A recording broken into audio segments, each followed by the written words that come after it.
In the last video, we went over the formula for work energy theorem.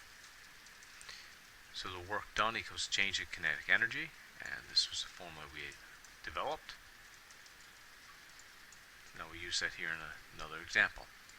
So how much work is done by a triathlete who accelerates herself on her bicycle, and her bicycle and the triathlete have a combined mass of 105 kilograms from 5 meters per second to 10 meters per second. So we have V1, we have V2, we have a mass, and we had to find out how much work is done. So from the last formula, this is the work energy theorem. Work equals change in kinetic energy. So work equals the ending kinetic energy, subtract the beginning kinetic energy. So how much energy did she end with versus how much she started with. And kinetic energy is a half mv squared. And again, the 2 there means the ending velocity, and the 1 is the beginning velocity. So we just simply have to fill our numbers in. So half times the mass times the ending velocity squared, a half times the mass times beginning velocity squared. And we will work down to 3,940 joules. So that's the amount of work done to accelerate from 5 meters per second up to 10 meters per second.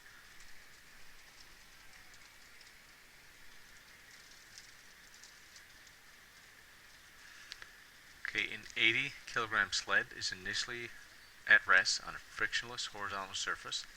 An applied force of 220 Newton acts on the sled over a distance of 5.2 meters. Calculate the final speed of the sled. So here we're still going to use the same formula, but we have to find a different value now. So as you go through, we have the mass of the sled, we have the force that's applied, we have the distance,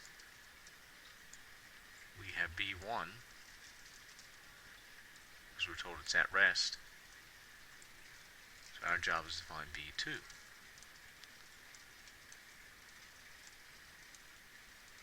So we know the force, we know the distance, we know the mass.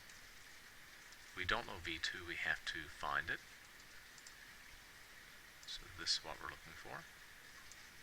And we know V1 is 0.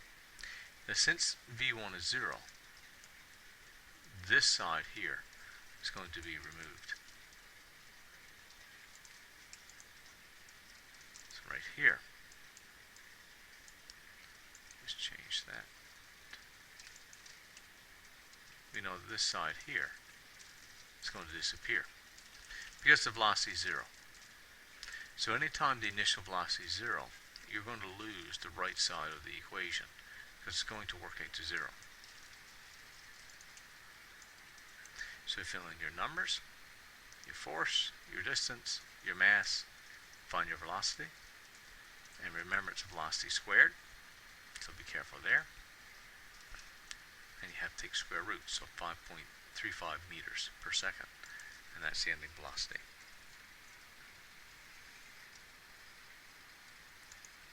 Okay, one last example.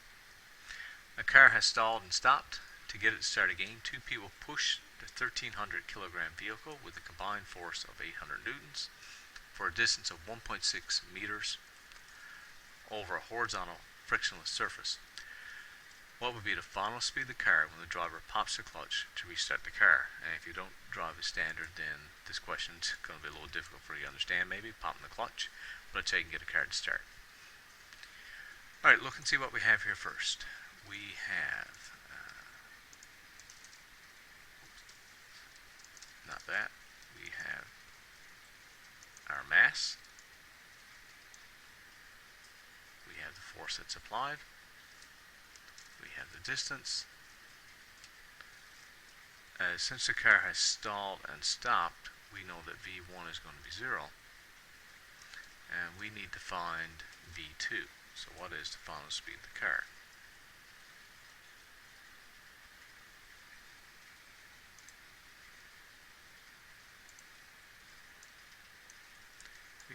use the work energy theorem. Work is change in kinetic energy. Force times distance, half mv squared. Subtract that half mv squared. And if you remember what I said in the last example, we can get rid of this side of the equation because the beginning velocity is going to be 0. So this side would just work out to be 0. I think I've included it there anyway, just so you can see the math. But if you want to leave that part there right once you had 0 in, that was fine. So we know the force, we know the distance, we know the mass, find the velocity.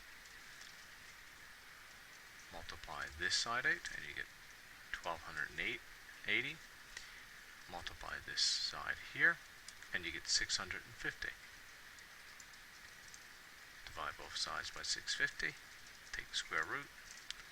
And the velocity of the car as you start it is 1.4 meters per second. Okay, that's it for the examples. What I want you folks to do now, and these are practice items for the portfolio, so I want these handed in. So you have 5, 6, 7, 8, and 9, 10 that I want you to do.